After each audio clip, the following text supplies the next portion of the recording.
রাত্রিবেলায় একটা প্রাণী বের হয়, কু কইয়াছিল, ওর নাম কি শিয়াল পণ্ডিত। ওর নামে কি আপনাদের এলাকায় ভাতের হোটেল আছে, মুরগির হোটেল আছে, ব্যাংকের অ্যাকাউন্টে টাকা জমানো আছে? কথা কয় না। না না, বলেন তো এই প্রাণীকে রিজেক্ট দেয় কি? আল্লাহ যদি শিয়ালকে খাওয়ায়, একটা পাখি সকালবেলা খালি পেটে নীর থেকে বের হয়ে যায়, সন্ধ্যাবেলায় পাখির পেটটা ভরে নীরে ফেরত আসার ব্যবস্থা করে কে? আল্লাহ যদি পাখিকে খাওয়ায়, শিয়ালকে খাওয়ায়, আমরা হলাম আশরাফুল মাখলুকাত, আল্লাহ কি আমাদের না খাওয়ায় রাখবে? জোরে বলেন। আমিরে জামাত ডক্টর শফিকুর রহমান বলেছেন যে যারা চাঁদাবাজি করে খাইতেছেন, যারা চাঁদাবাজি করতেছেন, যদি আপনারা চাঁদাবাজি করে খাইতে চান, খাওয়ার মতো টাকা যদি না থাকে আমাদেরকে বলবেন, আমরা আপনাদেরকে খাওয়াবো, তাও আল্লাহর হস্তে চাঁদাবাজি বন্ধ করে। এই কথা বলেন ঠিক কিনা? এই দেশে চাঁদাবাজি চলবে না, টেন্ডারবাজি চলবে না, কথা বলেন ঠিক কিনা? যদি কেউ নতুন করে চাঁদাবাজি বাংলাদেশে শুরু করে, মনে রাখবেন শহীদের রক্তের সাথে বেঈমানি হবে, কথা বলেন ঠিক কিনা? আমরা নতুন করে কোনো চাঁদাবাজ এদেশে জন্ম হোক আমরা চাই না। আসুন না মিলেমিশে একটা শান্তির বাংলাদেশ গঠন করি। আপনি কেন চাঁদাবাজি করবেন? রোজগার করতে পারেন না? 2 টাকা ইনকাম করতে পারেন না? এই জন্য আমিরে জামাতের এই কথাটা আমার অত্যন্ত ভালো লেগেছে, যে আপনারা যারা চাঁদাবাজি করে খান, ওইটা না খেয়ে আমাদেরকে বলবেন, আমরা আপনাদের খাওয়ার ব্যবস্থা করে দেব, আপনাদের খাওয়া দাওয়ার দায়িত্ব আমরা নেব। মারহাবা কোন? তার কোন আক্ষেপ থেকে এই কথাটা বলছেন চিন্তা করা যায়? তো শুধু নেতাকে মোহাব্বত করলে হবে না, নেতার অনুসরণ করতে হবে এবং নেতার কথাগুলো আপনাদের বুঝতে হবে। যেই দলেরই নেতা বলুক, আমরা সত্যি একটা শান্তির বাংলাদেশ চাই। এদিকে খেয়াল করেন, তাহলে নামাজের মতো আদায় করলে রিজেক্ট দেবেন কি? চাঁদাবাজি করে খাওয়া লাগবে? সালাত আদায় করলে রিজেক্ট দেবেন কে? ওয়া মা মিন দাব্বাতিন ফিল আরদি ইল্লা আলাল্লাহি রিজকুহা। আল্লাহ তাআলা সূরা হুদের ভিতরে জানিয়ে দিলেন, এই পৃথিবীর এমন কোন বিচরণশীল প্রাণী নাই যার রিজেকের ব্যবস্থা আমি আল্লাহ আসমান থেকে করি না। ওই আটলান্টিক মহাসমুদ্রের 33,000 ফিট গভীর অতল পানি নিচে থাকা ছোট্ট একটা প্রাণী, তার রিজেকের ব্যবস্থাও আমি আল্লাহ আসমান থেকে করি। আল্লাহ তাআলা পৃথিবীর এত মাখলুককে যদি খাওয়াইতে পারে, আমরা আশরাফুল মাখলুকাত কুনতুম খায়রা উম্মাতিন উখরিজাত লিন-নাস, আল্লাহ আমাদেরকে উত্তম জাতি বানাইছেন, আল্লাহ আমাদেরকে না খাওয়ায় রাখবেন না। নামাজের মতো আদায় করলে ওই বান্দার জন্য রিজেকের ব্যবস্থা করবেন তিনি কে? 2 নাম্বার হলো ওয়া আমানাহুম মিন খাউফ, আমি আল্লাহ সকল ভয় থেকে তোমাদেরকে নিরাপত্তা দেব।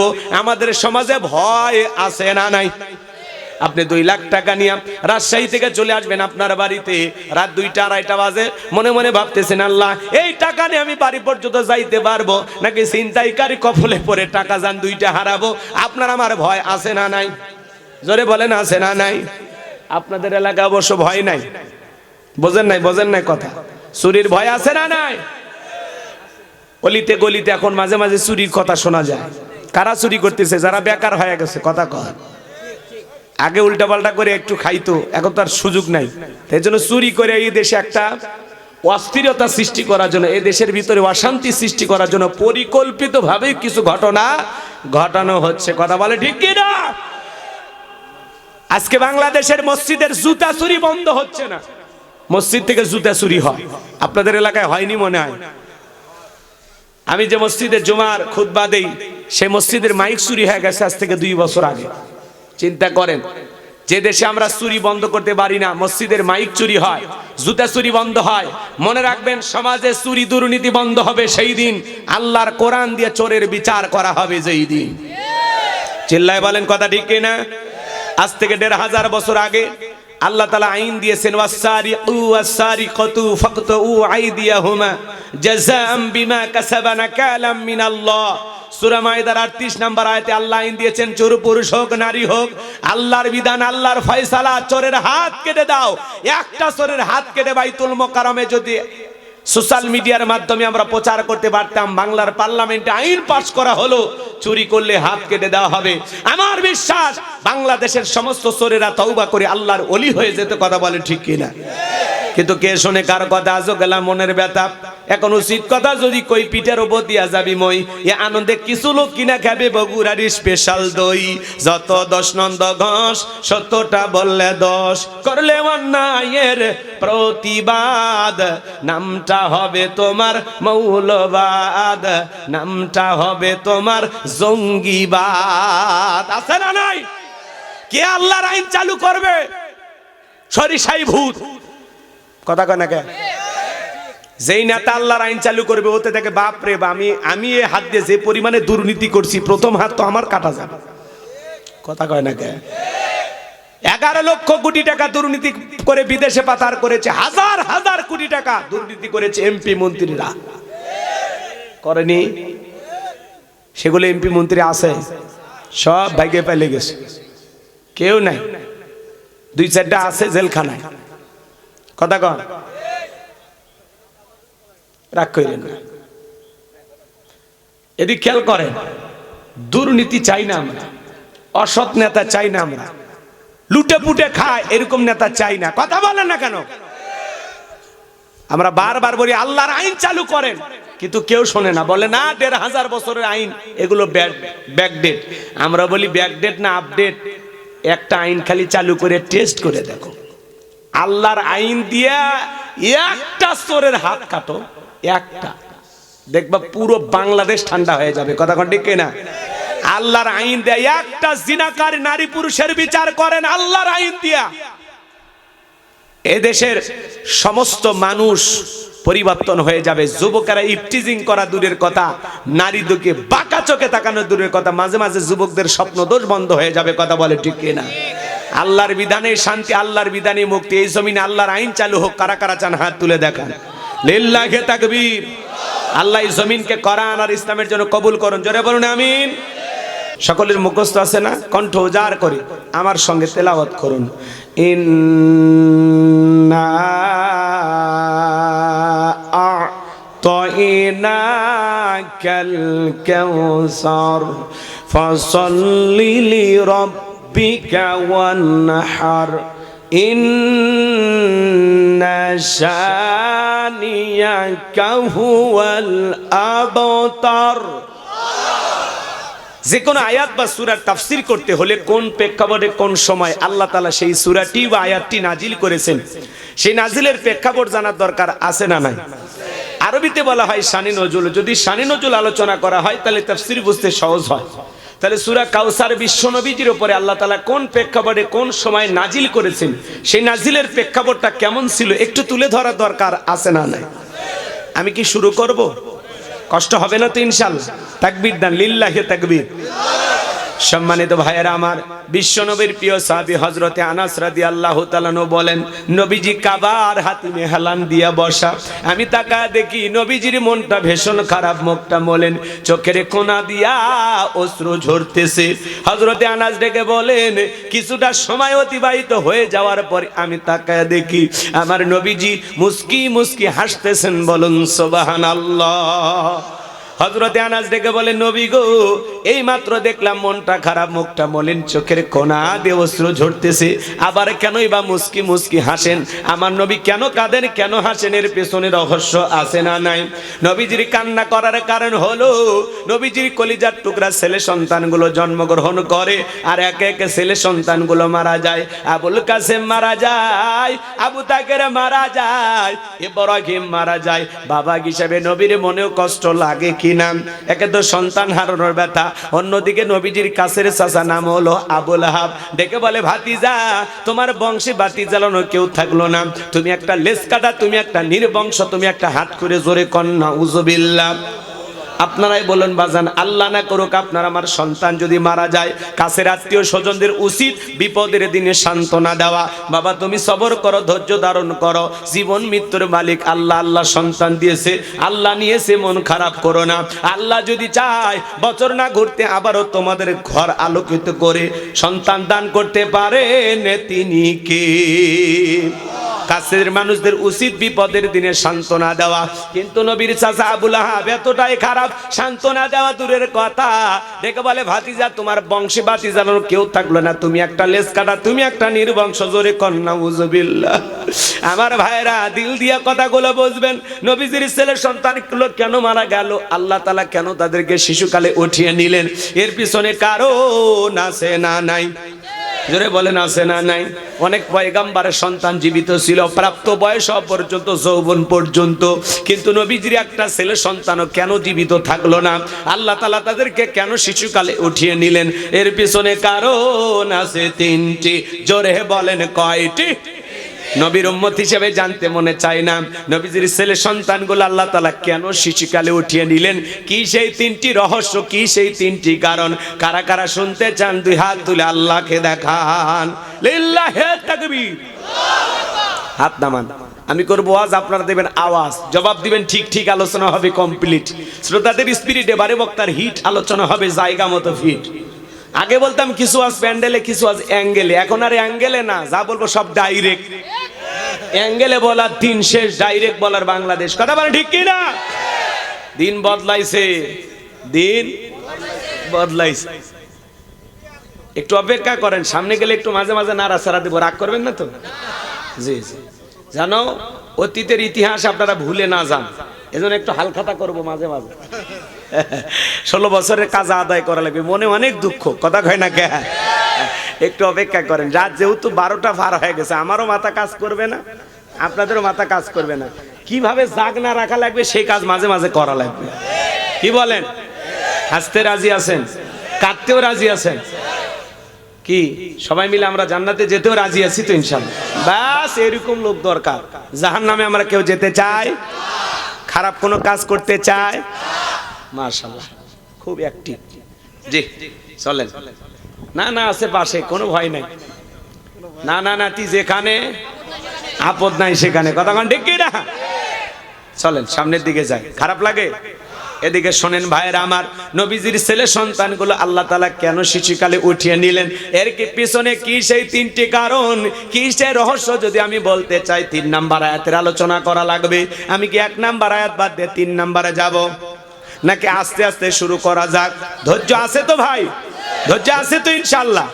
আমার ভাইয়েরা, তাহলে একে তো সন্তান হারানোর ব্যথা, অন্যদিকে আপন মানুষদের সমালোচনা, আবার অন্যদিকে সাহাবায়ে ইকরাম যারা ইসলাম ধর্ম গ্রহণ করে কাফির বেঈমান তাদের উপর নির্যাতন জুলুমের স্টিম রোলার চালায়। এই যখন ইসলামের অবস্থা, একদিকে সন্তান হারানোর ব্যথা, কাফিরদের সমালোচনা, সাহাবায়ে ইকরামদের উপর নির্যাতন জুলুম, এই জন্য নবীজির মনটা ভীষণ খারাপ, মুখটা মলিন, চোখের কোনা দিয়ে অশ্রু ঝরতেছে। নবীর যখন মন খারাপ, নবীকে সান্ত্বনা দেওয়ার দায়িত্ব কার? আর একটু চিল্লা বলেন কার? আমার ভাইয়েরা, আমার আল্লাহ ডেকে বলে, জিবরাইল আমার বন্ধুর মা নাই, বাবা নাই, আমি ছাড়া আমার বন্ধুর আপন কেউ নাই রে জিবরাইল। আমার বন্ধুর মনটা হয়েছে ভারী, আমি আল্লাহ সইতে নাহি পারি। লাহু মাহফুজ থেকে সূরা কাউসার নিয়ে যায় আমার বন্ধুর ওপরে নাজিল কর, তাড়াতাড়ি বলুন আল্লাহু আকবার। নবী আমার ডেকে বলে, আনাস আমার কষ্টের কি কারণ, কান্নার কি কারণ তোমরা জানো? কি তোমার মুস্কি হাসি দেওয়ার কারণ? এই মাত্র আসমান থেকে জিবরাইল এসে আমার উপরে সূরা কাউসার নাজিল করলো, বলুন সুবহানাল্লাহ। বিশ্বনবী তখন সাহাবায়ে ইকরামদেরকে সঙ্গে নিয়ে মুস্কি হাসলেন, আর সাহাবায়ে ইকরামদের সামনে তেলাওয়াত করে শুনিয়ে দিলেন। জবান ছেড়ে সবাই বলুন, আমার আল্লাহ রাব্বুল আলামিন বলেন, ইন্না আ'তাইনাকাল কাউসার ফাসাল্লি লিরাব্বিকা ওয়ানহার ইন্না শানিয়াকা হুয়াল আবতার। আল্লাহু আকবার। আমার আল্লাহ রাব্বুল আলামিন বলেন, ইন্না আ'তাইনাকাল কাউসার। আল্লাহু আকবার। আমার আল্লাহ ডেকে বলেন, অবশ্যই আমি আল্লাহ পাক আপনাকে হাউজে কাউসার দান করেছি। এই পৃথিবীর অন্য কোন নবী রাসূলকে আল্লাহ তাআলা হাউজে কাউসার দান করেন নাই। আপনার আমার নবীকে আল্লাহ তাআলা হাউজে কাউসার গিফট করেছেন, হাউজে কাউসার দান করেছেন। আমার আল্লাহ বলেন, ইন্না আ'তাইনাকাল কাউসার, নিশ্চয়ই আমি আল্লাহ পাক আপনাকে হাউজে কাউসার দান করেছি। এই হাউজে কাউসারের পানি দুধের মতো সাদা, মধুর চাইতে মিষ্টি, পানির মতো ক্লিয়ার। ওই কঠিন কিয়ামতের ময়দানে যেদিন বিচার দিবস কায়েম হয়ে যাবে, বিচার দিবসের একদিন হবে 50,000 বছরের সমান। যেদিন পাহাড় পর্বত নদী দলা খাল বিল বিল্ডিং ইমারত কোনো কিছু থাকবে না, সূর্য সাহাত মাথার উপরে চলে আসবে। এই পৃথিবীতে যা কিছু দেখতেছেন বাজার, পৃথিবীর কোনো কিছু থাকবে না, বাংলাদেশ থাকবে না, লন্ডন আমেরিকা থাকবে না, সবকিছু আল্লাহ তাআলা ধ্বংস করে দেবেন। কুল্লু মান আলাইহা ফান, এই পৃথিবীর জমিনের সবকিছু আল্লাহ তাআলা ধ্বংস করে দেবেন। যেদিন বেঈমানদের জিহ্বা কুকুরের মতো ঝুলে আসবে নাভি পর্যন্ত, ওই কঠিন কিয়ামতের ময়দানে ইয়াউমা ইয়াফিরুল মারউ মিন আখি ওয়া উম্মিহি ওয়া আবি ওয়া সাহিবাতিহি ওয়া বানি। আল্লাহু আকবার বলেন। যেদিন ভাই ভাইয়ের কাছ থেকে পালিয়ে যাবে, মা সন্তানদের কাছ থেকে পালিয়ে যাবে, বাবা পালিয়ে যাবে, স্ত্রী স্বামীর কাছ থেকে পালিয়ে যাবে, সন্তানেরা মা বাবার কাছ থেকে পালিয়ে যাবে। ওই কঠিন কিয়ামতের ময়দানে আল্লাহর আরশের ছায়া ছাড়া আর কোনো ছায়া থাকবে না। ওই ছায়ার ভিতরে আল্লাহ তাআলা 7 শ্রেণীর মানুষকে ছায়া দান করবেন। এটা কিয়ামতের ময়দানে আল্লাহর তৈরি করা ভিআইপি গ্যালারি, সেখান থেকে তারা কিয়ামতের ফাইনাল খেলা উপভোগ করবেন। বলুন সুবহানাল্লাহ। মানুষ দলে দলে পানি পানি বলে চিৎকার মারবে, আর বিশ্বনবীর দিকে রওনা করবেন। দলে দলে মানুষ যখন রওনা করবেন, কিছু মানুষের চোখের সামনে আল্লাহ তাআলা পর্দার আবরণ তৈরি করে দিবেন। নবী আমার তখন ডেকে বলবেন, আল্লাহ সংখ্যায় আমি আমার অনেক উম্মতকে দেখতে পাইলাম, কেন জানি সংখ্যাটা কমে গেল, ব্যাপারটা বুঝতে পারলাম না। আল্লাহ তখন ডেকে বলে, বন্ধু পাইকারি দরে আপনি সবাইকে হাউজে কাউসারের পানি পান করাইতে পারবেন না। দুনিয়ার জীবনে 2টি অপরাধ করেছিল যারা, আজকে হাউজে কাউসারের পানি পাবে না তারা। কয়টি অপরাধ? জোরে বলেন। ওই অপরাধ আপনার আমার ভিতরে থাকতে পারে কিনা? না না, জানার দরকার নাই। কি কয়টা অপরাধ? জোরে বলেন, কয়টি? ভালো করে বোঝার চেষ্টা করবেন কি সেই 2টি অপরাধ, একটু অপেক্ষা করেন বাজান। নবী আমার হাউজে কাউসারের পিয়ালা না দাঁড়িয়ে আছেন। হযরত আবু বকর সিদ্দিক রাদিয়াল্লাহু তাআলা পিয়ালাগুলো ভরায় দিবেন। মাঝখানে দাঁড়িয়ে আছেন হযরত ওমর। হযরত ওমর বিশ্বনবীর হাতে দিবেন, আর নবীজি তার আদরের উম্মতদেরকে খুঁজে খুঁজে হাউজে কাউসারের পানি পান করাবেন। বলুন সুবহানাল্লাহ। আর একটু জোরে বলুন সুবহানাল্লাহ। নবীজির হাতে এক পেয়ালা হাউজে কাউসারের পানি যদি পান করতে পারেন, কিয়ামত, এদিক খেয়াল করেন, কিয়ামতের ওই কঠিন দিনে, কিয়ামতের ওই কঠিন দিন 50,000 বছরের সমান হবে। নবীজির হাতে এক পেয়ালা হাউজে কাউসারের পানি পান করতে পারলে জান্নাতে ঢোকা পর্যন্ত আপনারা তৃষ্ণা লাগবে না, আল্লাহ তাআলা তৃষ্ণা মিটিয়ে দিবেন। বলুন সুবহানাল্লাহ। নবীজির হাতে কিয়ামতের ময়দানে কারা কারা হাউজে কাউসারের পানি পান করতে চান, 2টা হাত তুলে আল্লাহকে দেখান।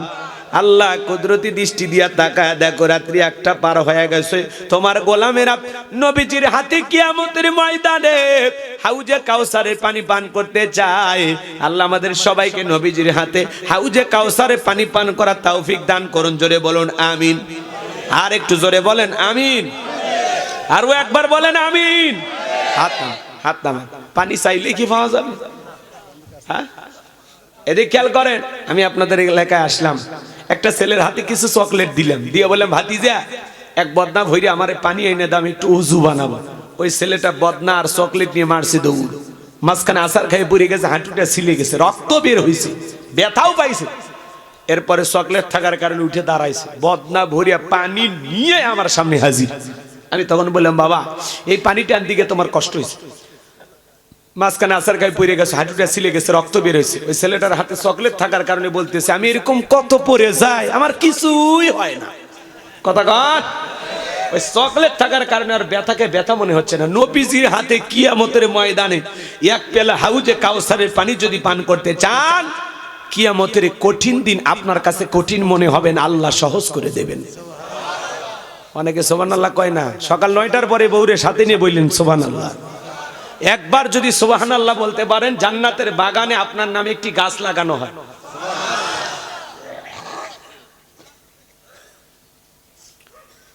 আর আপনি কৃপণতা করেন, কবরে যারা গেছে একবার সুবহানাল্লাহ পড়ার জন্য আফসোস করে, একটা সেজদা দেওয়ার জন্য আফসোস করে। তা আমাদের জীবনে যেন কবরে যাওয়ার পরে এরকম আফসোস না আসে, সব সময় আল্লাহকে স্মরণ করো, বেশি বেশি সিজদা দেব। এদিক খেয়াল করেন, হাউজে কাউসারের পানি চাইলেই পাওয়া যাবে না, কাজ করতে হবে। ঠান্ডা পানিতে ওযু বানায় সালাত আদায় করতে হবে।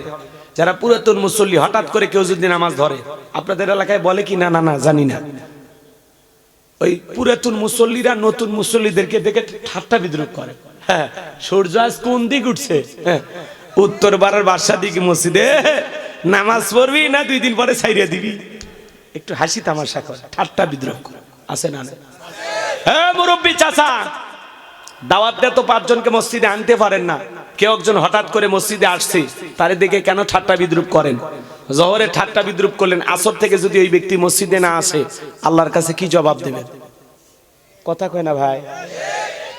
জবাব দেওয়ার জায়গা আছে। তার মানে ঠাট্টা বিদ্রুপ করা যাবে না, ঘৃণা ছড়ানো যাবে না, বিদ্বেষ ছড়ানো যাবে না, হিংসা করা যাবে না। দোয়া করতে হবে যে ভাতিজা তুমি মসজিদে আসছো দেখে দিলটা ভইরে গেছে, আল্লাহর কাছে দোয়া করি আল্লাহ যেন মৃত্যু পর্যন্ত তোমার মসজিদে এসে সিজদা দেওয়ার তৌফিক দান করেন। নামাজ শেষে বাজারে নিয়ে যায় 1 কাপ চা খান, কথা কন, ভালো ব্যবহার করেন, বুকে টানেন, বুকে টানেন, ঠেলে দূরে দিন না, ভালোবাসা দেন। কি কি দিবেন? ভালো হয়ে যান, কিন্তু মুখ দিয়ে যা ইচ্ছে তাই বলা যাবে না। যুবক বয়সে দাড়ি রাখছে, ওইটা না সমালোচনা করে, এই বয়সে দাড়ি রেখে বুড়ের ভাব ধরলি, আছে না? দাড়ি রেখে বউ নিয়ে ঘুরতে গেছে, বলে ভাবি আসসালামু আলাইকুম, সাথে চাচার খবর কি? বাড়িতে বউ এসে রাগ করে, বাহিরে তোমার সাথে যাওয়া যায় না কেন? কয় আমারে ডাকে ভাবি আর তোমার ডাকে চাচা। যেই বউ নবীর সুন্নত দাড়িকে মহব্বত করে না, ওই বউ আপনাকে 100% ভালোবাসা দিতে পারে না। এই কথা বলে ঠিক কিনা? রাগ করবেন না, আমি যে কথা বলতে চাই দিল দিয়ে কথাগুলো বুঝবেন, দিল দিয়া। কি হয়েছে? রাগ করেন? এদিকে দাড়ি হলো পুরুষের সৌন্দর্য, এই দাড়ির ভিতরে আছে মদিনাওয়ালার প্রেম। পৃথিবীর সকল নবীদের মুখে দাড়ি ছিল, দাড়ি রাখলে পুরুষকে পুরুষের মতো লাগে। আর যার দাড়ি নাই, মহিলারও দাড়ি নাই, পুরুষেরও দাড়ি নাই, কথা কন। পথে ঘাটে দুর্ঘটনায় কত মানুষ মারা যায়, আল্লাহ না করুক। আপনি এখান থেকে ঢাকায় যাচ্ছেন, বাস দুর্ঘটনায় মারা গেছেন, মুখে দাড়িও নাই, পকেটে টুপিও নাই, মরার পরে লুঙ্গি খুলে দেখবি মাথা কাটানো আছে না নেই, কথা কন ঠিক কিনা? যে কোনো একটা নিয়ে ঘোরেন, সফরে বের হলে পকেটে টুপি রাখবেন, যাতে টুপি দেখে বোঝে না এটা অরিজিনাল, কথা কন। পকেটে টুপি নাই, মুখে দাড়ি নাই, মরার পরে লুঙ্গি খুলে দেখবি। মরার পরে মানুষকে ইজ্জত দেখাতে চান? এই যে মাহফিলে আসেন, অনেকের মাথায় টুপি নাই, আমার সাথে চলেন তো, জামালপুর ময়মনসিংহে চলেন, নোয়াখালী ফেনী কুমিল্লায় চলেন, শ্রোতাদের মাথায় খালি টুপি আর টুপি দেখবেন। তারা মাহফিলে আসে, মনে হয় কি সুন্দর সাইজে গুজে, আর আপনারা অনেকে মাথায় টুপি দিতে চান না কেন? কি হয়েছে? টুপি ভারী লাগে, মাথা গরম হয়, চান্দি গরম হয়, রাগ করেন? রাখবেন। এটা কোরআনের মাহফিল, জান্নাতের বাগান, একটা সুন্দর পরিবেশ আসবে, একটু গেট আপ নিয়ে আসবেন, সৌন্দর্য, সুন্দর পরিপাটি হয়ে আসবেন। কাপড় পোশাক যেটা পরেন পরেন, সমস্যা নেই, কিন্তু মাথায় যেন টুপি দেখা যায়, সাদা সাদা কি সুন্দর টুপি পরবেন, দেখে মজা লাগে। মাহফিলের দিকে তাকাইলে মানে অন্তর থেকে আলোচনা চলে আসবে, কথা কন ঠিক কিনা? পারবো তো ইনশাল্লাহ। আলহামদুলিল্লাহ, এই জায়গায় 50%-এরও বেশি মাথায় টুপি দেখা যায়। বাকি যারা আছেন আপনারা একটু ভালো হয়ে যান, তাহলে দাড়ি কাটা যাবে। হ্যাঁ, দাড়ি আল্লাহ পুরুষের কি না না গুণ আছে, গুণ আছে, কি বলেন? গুণ আছে। দাড়ি রাখেন, যত বেশি কাটবেন তত বেশি দুর্বল হয়ে যায়, কথা কয় না? হ্যাঁ, তত বেশি যে চামড়ার যে সুন্দর স্কিন গুলো নষ্ট হয়ে যাবে। এই জন্য আসুন একটু পরিবর্তন হয়ে যায়। আল্লাহ যেন আমাদের সবাইকে মদিনাওয়ালার মহাব্বতে, মদিনাওয়ালার প্রেম ভালোবাসা আমাদের কলিজায় দান করেন। আমরা যেন আজ থেকে নবী মুহাম্মদকে ভালোবেসে মুখে দাড়ি রাখতে পারি। কোন কোন যুবক রাখবেন দাড়ি, একটু হাত তোলেন তো। যাদের মুখে দাড়ি আছে তারা না, যারা রাখবেন নিয়ত করেন, আজ থেকে নিয়ত করেন যে হুজুর দাড়িতে আর ব্লেড দেব না। এতগুলো মানুষ যদি আল্লাহ তাআলা পরিবর্তন করে দেন, আজকের মাহফিলকে কবুল করবেন কে? আল্লাহ আপনাদের কবুল করুন, জোরে বলুন আমিন। এদিকে খেয়াল করেন, হাউজে কাউসারের পানি পান করতে গেলে কাজ করতে হবে দুইটি। দুইটা আঙ্গুল তুলে বলেন তো কয়টি? দুইটি। আর জোরে, এ জোরে হলো না, এ উঠেই যাবে। একটু মিছিল করার অভ্যাস করেন। 16 বছর মিছিল করতে পারেনি, সামনে মিছিল করা লাগবে। মার্কা রে মার্কা, ঠিকই মার্কা, মিছিল করা লাগবে। হ্যাঁ চলেন সামনের দিকে যাই। আজগবি এক মার্কার নাম করলাম, বোঝেন না? ধাম করে একটা মার্কার নাম বলবেন, বিপদে পড়ে যাবেন। অতএব চুপচাপ থাকেন, সময় বলে দিবে। আল্লাহ কবুল করুন, জোরে বলুন আমিন। হাউজে কাউসারে পানি পান করতে গেলে কাজ করতে হবে দুইটি। জোরে বলেন কয়টি? আল্লাহ তাআলা সেটা 2 নাম্বার আয়াতে জানিয়ে দিলেন। জবান ছেড়ে সবাই আমার সঙ্গে তেলাওয়াত করুন। ফাসল্লিলি রাব্বিকা ওয়ানহার, বলুন ফাসল্লিলি ফাসল্লিলি রাব্বিকা ওয়ানহার। 1 নাম্বার হলো ফাসল্লিলি রাব্বিকা, রবের উদ্দেশ্যে সালাত। সালাত হবে একমাত্র কার জন্য? قل إن صلاتي ونسكي ومحياي ومماتي لله رب العالمين। সূরা আনআম আয়াত নাম্বার 162। আল্লাহ তাআলা জানিয়ে দিলেন, নবীজি আপনি বলুন, আমার নামাজ, আমার কুরবানি, আমার জীবন, আমার মরণ লিল্লাহি রাব্বিল আলামিন, আসমান জমিনের প্রতিপালকের জন্য। তাহলে মুমিন জীবনের সব ইবাদত হবে একমাত্র কার জন্য? ফাসল্লিলি রাব্বিকা, রবের উদ্দেশ্যে সালাত, একমাত্র আল্লাহকে রাজি খুশি করার জন্য নামাজ। 2 মিনিটে 2 রাকাত, 4 মিনিটে 4, 4G 5G গতির নামাজ না আমার ভাইয়েরা। ফাসল্লিলি রাব্বিকা ওয়ানহার, রবের উদ্দেশ্যে সালাত আদায় করা লাগবে। রবের উদ্দেশ্যে সালাত আদায় করা লাগবে। সালাত হবে একমাত্র রবের জন্য। কদ আফলাহাল মুমিনুন আল্লাযীনা হুম ফি সালাতিহিম খাশিউন। আমার আল্লাহ বলেন, অবশ্যই মুমিনেরা সফল যারা নিজেদের সালাত বিনয় সহিত, নম্রতার সহিত আল্লাহর ভয় নিয়ে আদায় করে। সালাত হবে একমাত্র কার জন্য? ফালিয়াবুদু রাব্বা হাযাল বাইত আল্লাযী আত'আমাহুম মিন জু' ওয়া আমানাহুম মিন খাউফ। আবার আল্লাহ রাব্বুল আলামিন বলেন, এই ঘরের মালিকের ইবাদত করো। ইবাদত যদি ইবাদতের মতো হয়, বান্দা নামাজ যদি নামাজের মতো হয়, যে বান্দা 5 ওয়াক্ত সালাতে মাথা নত করে আমি আল্লাহকে সিজদা দেবে, ওই বান্দাকে আমি আল্লাহ 2টা জিনিস দেব। 1 নাম্বার, বান্দা রিজিকের টেনশন করা লাগবে না, আমি আল্লাহ তোমাদের জন্য রিজিকের ব্যবস্থা করব। চিৎকারে মেরে বলুন সুবহানাল্লাহ। আমার ভাইয়েরা, এজন্য আল্লাহ রাব্বুল আলামিন বলেন, ফাসল্লিলি রাব্বিকা ওয়ানহার। 1 নাম্বার হলো রবের উদ্দেশ্যে সালাত। সালাত হবে একমাত্র কার জন্য? ফাওয়াইলুল লিল মুসাল্লিন আল্লাযীনা হুম আন সালাতিহিম সাহুন। হতভাগা দুর্ভাগা সে সমস্ত নামাজি যারা লোক দেখানোর জন্য সালাত আদায় করে। লোক দেখানোর জন্য সালাত আদায় করা যাবে না। সালাত হবে একমাত্র আল্লাহ তাআলাকে রাজি খুশি করার জন্য। 5 ওয়াক্ত সালাত মসজিদে কে কারা কারা আদায় করবেন? 2 হাত তুলে আল্লাহকে দেখান। আল্লাহ আমাদের সবাইকে 5 ওয়াক্ত নামাজি বানায় দাও, জোরে বলেন আমিন। আর একটু জোরে বলেন আমিন। হাত নামান। 2 নাম্বার, ওয়ানহার। ওয়ানহার মানে কুরবানি করা। নিজের আমিত্বকে কুরবানি করা, অহংকারকে কুরবানি করা, নিজের ভিতরে থাকা পশুসুলভ আচরণকে কুরবানি করা, দেশের জন্য জানমাল কুরবানি করা, শহীদ আবু সাঈদ মুগ্ধের মতো কুরবানি হওয়া। নিজের জীবনের সব কিছু, অর্থ সম্পদ, সময়, সবকিছু কুরবানি হবে একমাত্র কার জন্য? কুরবানি করা মানে কি? ত্যাগ করা, উৎসর্গ করা, স্যাক্রিফাইস করা, বিলিয়ে দিয়ে বন্টন করা। ভোগের নাম কুরবানি নয়, ত্যাগের নাম হলো কুরবানি। আর আমরা 7 জনে গরু কিনি, 4 জন দড়ি ধরে টানে, পিছন থেকে 3 জন ঠেলে। এমন গরু যেই গরুর উপরে বয়স্ক ভাতা ওয়াজিব। কুরবানি স্থান পর্যন্ত হাঁটে যাওয়ার শক্তি নাই, কোলে করে নিয়ে যায়। হুজুর বলতে চায়, চাচামি হাড় সব দেখা যায়, এমন গরু জবাই করে না। বলে না হুজুর, ওপরে হাড় দেখা গেলে ভিতরে গোস্ত সেট করা আছে, এখান থেকে টান দিবেন, নন্দীগ্রাম চলে যাবে, ছেড়ে দেবেন, আবার সিংড়া চলে আসবে। কথা কন, কথা কন। এরকম গরু জবাই করলে হবে? আল্লাহ বলেন তাসুরুন নাযিরিন, চমৎকার, হুষ্টপুষ্ট, দেখতে সুন্দর, আকর্ষণীয়। আল্লাহু আকবার বলেন। এদিকে খেয়াল করেন, যারা কুরবানি দিবেন তিনটা জিনিস খেয়াল রাখবেন। এক নাম্বার, নিয়ত সহি করেন যে কুরবানি আল্লাহর জন্য। অনেকে বলে ছেলে মেয়ে কুরবানি না দিয়ে মানুষের গোস্তের দিকে তাকায় থাকবে, অতএব কিস্তি তুলে হলেও দিব। হবে না দুলে ভাই, কথা কয় না। কিস্তি তুলে কুরবানি দিলে হয়? অনেকে বলে জামাই বাড়িতে গোস্ত না পাঠালে মান সম্মান থাকবে না, যেভাবে হোক দেওয়াই লাগবে কুরবানি। আছে না? মনে রাখবেন কুরবানি হলো আল্লাহর জন্য, ছেলে মেয়ের জন্য। আরে ভাই, জামাই বাড়িতে তো গোস্ত পাঠাবেন, কুরবানি দিয়ে তো ছেলে মেয়েকে খাওয়াবেন, আগে খাওয়ার নিয়তকে, আগে খাওয়ার নিয়তকে নিয়ত সহি করেন, নিয়তটা সহি করেন।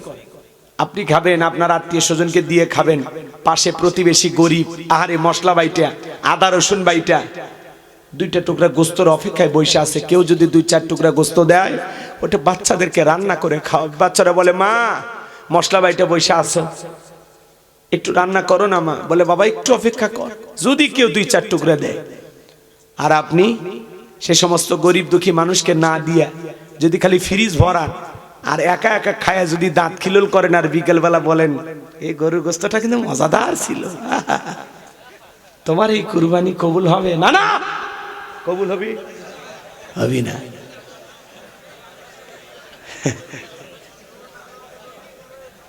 কি নানা ভয় পায়নি, ওই মাল না, এটা অন্য জিনিস। রাগ করেন নাকি আপনারা? দম আছে, দম আছে, ফরমালিন মুক্ত খাবার খাচ্ছে, আর আমরা খাচ্ছি ফরমালিন যুক্ত। না না, কথা ঠিক আছে না? নির্ভেজাল জিনিস খাচ্ছে। এদিক খেয়াল করেন আমার ভাইয়েরা, গভীর মনোযোগ দিয়ে কথাগুলো শুনে যান। আমি গুনাহগার যে কথা বলতে চাই বাজান, কুরবানি হলো ত্যাগ করার জন্য। ওই গরিব দুঃখী আর সহায় মানুষগুলো একটু 2-4 টুকরা গোস্তের আশায় বসে আছে, যারা 6 মাসে 1 কেজি কিনতে পারে না, ওদেরকে আগে খাওয়ান, ওদের মুখে হাসি ফুটানোর নাম হলো কুরবানি। আর আপনি প্রশ্ন লেখেন কতদিন ফ্রিজে গোস্ত রেখে খাওয়া যায়? আরে ভাই, দিয়ে থুয়ে কিছু বাচ্চা রেখে দেন, কয়েকদিন পারেন খান। আর কি করে, এই কুরবানির গোস্ত পরের কুরবানি পর্যন্ত নিয়ে যায়। আত্মীয় স্বজন আসছে, বলে দোস্ত ইয়া ভাই গোস্ত এত শক্ত কেন? বলে ফ্রিজে কুরবানির গোস্ত ছিল তো। কি স্টাইল আছে না নাই? আল্লাহ যেন ওই সমস্ত মানুষদেরকে হেদায়েত দান করে। এটা জোরে বলেন আমি। খাওয়া জায়েজ আছে, তাই বলি এইভাবে খাই না। অনেকে বড় গরু একটা কেনে, কেন কয় কুরবানির পরে ছেলের বিয়ে পাড়ি দেব, তো ওখান থেকে কিছু গোস্ত,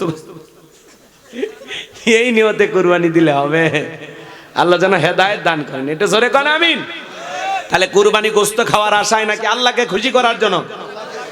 এদিক 2 নাম্বার, ইনকামটা হালাল হওয়া লাগবে। সুদের টাকা, ঘুষের টাকা, হারাম উপার্জনের টাকা দিয়ে কুরবানি দিলে হবে না। আল্লাহ পবিত্র, তিনি পবিত্র বস্তুকে ভালোবাসেন। 3 নাম্বার, ফাসল্লিলি রব্বিকা ওয়ানহার। 1 নাম্বার রবের উদ্দেশ্যে সালাত আদায় করা, আর 2 নাম্বার হলো রবের জন্য কুরবানি করা। তাহলে 3 নাম্বার হলো আগে নামাজ পড়ো, তারপরে কুরবানি করো। নামাজি হয়ে কুরবানি দিতে হবে, কথা বলেন।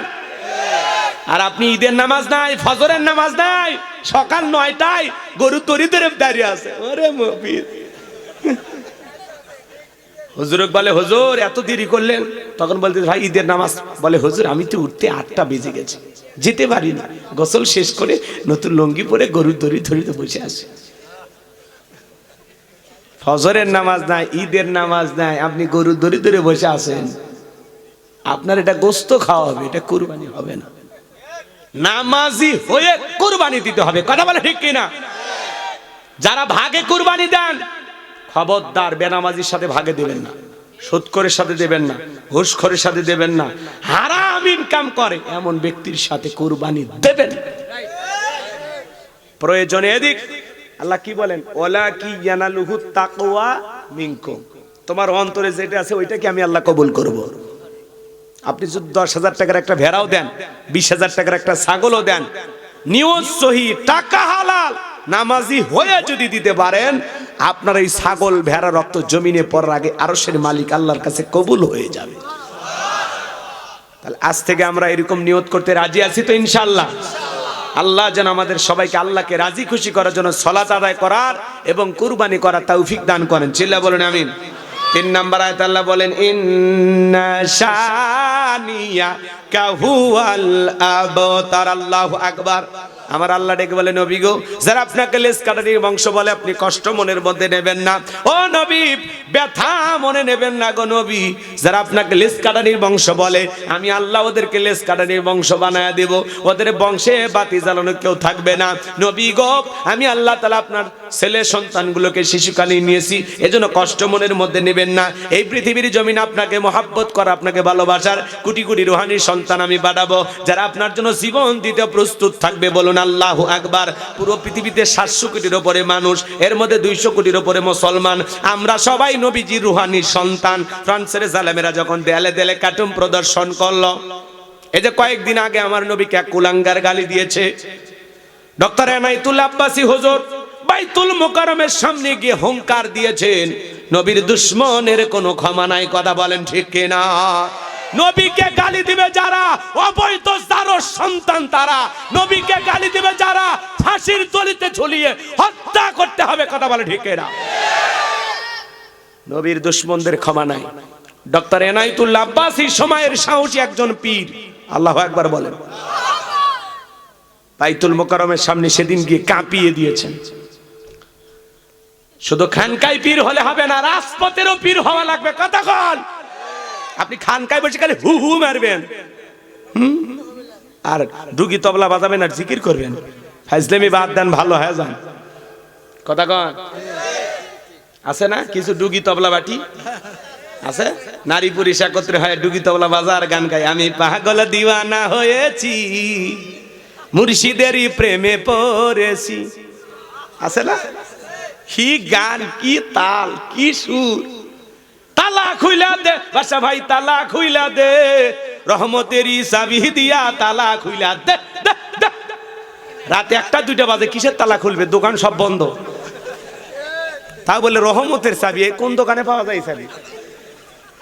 এই দেশে ভণ্ডামি দিয়ে 6 লাখ মহিলা মানুষ বুকত ওড়না নাই, ও গান গাইতেছে, ছেড়ে দেহে নৌকা মাঝি যাবো মদিনা। ওড়না সারা বলে মদিনা যায়।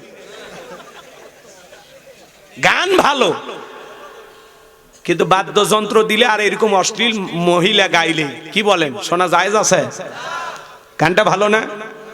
কথা কয় না কে? ছেড়ে দেহে নৌকা মাঝি যাব মদিনা, বলেন ছেড়ে দেহে নৌকা মাঝি যাব মদিনা।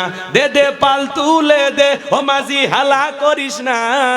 ছেড়ে দেহে নৌকা মাঝি যাব মদিনা, বলেন ছেড়ে দেহে নৌকা। মক্কায় নবী এলো মায়া মেনার ঘরে, হাসিলে হাজার মানি কাঁদিলে মুক্ত ঝরে। মক্কায় নবী এলো মায়া মেনার ঘরে, হাসিলে হাজার মানি কাঁদিলে মুক্ত ঝরে। ও দয়ার আল্লাহ যার সকা তার কিসের ভাবনা, আমার আল্লাহ যার সকা তার কিসের ভাবনা।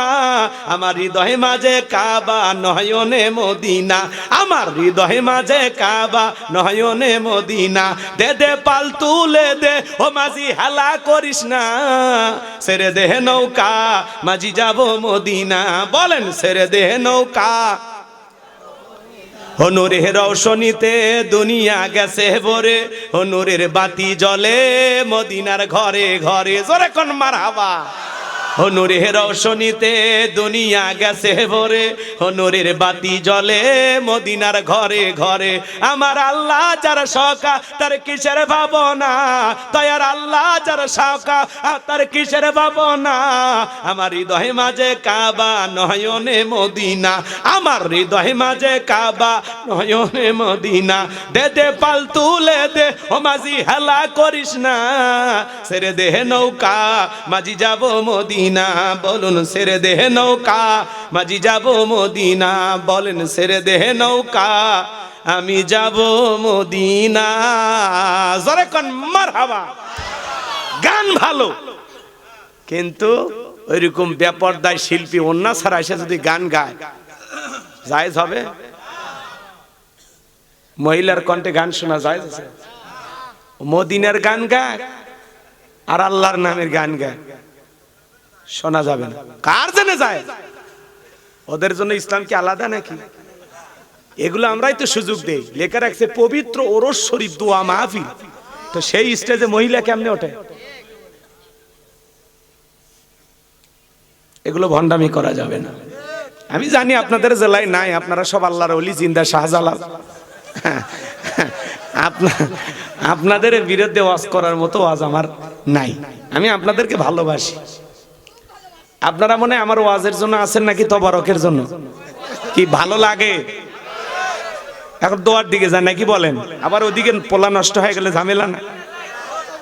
পোলা মারা যাক, কি কয় এতে, কি কয়? রাগ করতেছেন নাকি আপনারা? আমার ভাইয়েরা গভীর মনোযোগ দিয়ে শোনেন বাজান গো। আমার দেয়ালে দেয়ালে কার্টুন প্রদর্শন করে, এদিক খেয়াল করেন।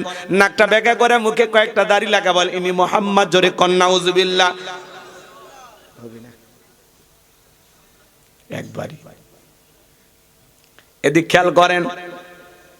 যারা দেয়ালে দেয়ালে কার্টুন প্রদর্শন করেন, বলেন তো বাজান আমার নবী কি দেখতে কার্টুনের মতো? জোরে বলেন কার্টুনের মতো? এই পৃথিবীর সবচাইতে সুন্দর মানুষটির নাম মুহাম্মদ রাসূলুল্লাহ সাল্লাল্লাহু আলাইহি ওয়াসাল্লাম। আল্লাহু আকবার বলেন। যে নবীর চরিত্রের সার্টিফিকেট আল্লাহ দিয়ে বলেন ওয়া ইন্নাকা লাআলা খুলুকিন আযীম। নবী হলেন পুত পবিত্র মহান চরিত্রের অধিকারী। আযীম আরবিতে এমন একটি শব্দ যার গভীরতা মাপা যায় না। আটলান্টিক মহাসমুদ্রের যেরকম কুল কিনারা খুঁজে পাওয়া যাবে, এরকম আছে? কথা কয় না কেন? মহাসমুদ্রে যেরকম কুল কিনারা খুঁজে পাওয়া যায় না, ঠিক বিশ্বনবীর চরিত্র নিয়ে আলোচনা করে এরও কোনো কুল কিনারা খুঁজে পাওয়া যাবে না। এটা একটা মহাসমুদ্র, বলুন সুবহানাল্লাহ। যে নবী 63 বছরের জিন্দেগিতে একটি মিথ্যা কথা বলেনি, পৃথিবীর আর কোন নেতার আছে?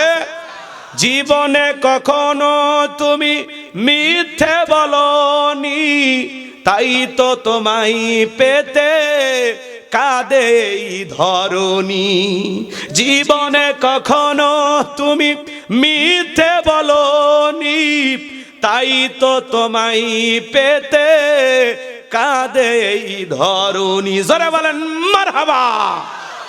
হে যুবক, মেসিকে মহাব্বত করে 10 নম্বর জার্সি পরো, মেসির মতো চুলের কাটিং দাও। মেসি হলো খ্রিস্টান, ওরে অনুসরণ করলে ও জাহান্নামে যাবে, তোমার নিয়ে যাবে। তোমার আমার মডেল, তোমার আমার আদর্শ নাম কি?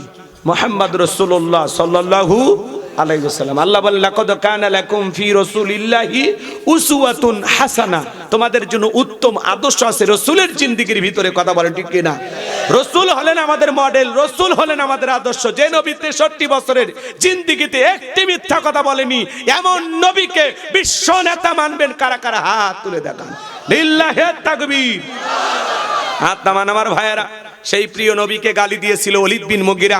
বিশ্ব নবীকে অকাত্য ভাষায় গালি দিয়ে বলে, আজে বাজে ভাষায় নবীকে যখন গালি দেয়, আল্লাহ তাআলা আয়াত নাজিল করে জানিয়ে দিলেন উতুল্লিম বাদা যালিকা জানিম। নবী গো, এই ওলীদ বিন মুগীরা হলো পিতৃ পরিচয়হীন জারস সন্তান, ও জন্মের ঠিক নাই। ওলীদ বিন মুগীরা বলে, নবী এত বড় কথা, আমার জন্মের ঠিক না, আপনি থাকেন, আমি বাড়িতে যাই। তার মায়ের নাম ছিল ঝরনা। যায় বলে, মা করবি না কোনো তাল বাহানা। নবী আমাকে বলেছেন উতুল্লিম বাদা যালিকা জানিম, আমার নাকি জন্মের ঠিক নাই। ওলীদ বিন মুগীরার মা, তার বয়স হয়ে গেছে, মনে মনে ভাবতেছে গোপন তত্ত্ব নবী জানলো কেমনে? নবী তো জানতেন না, নবীকে জানিয়ে দিয়েছেন তিনি কে? এটা জোরে বলেন তিনি কে?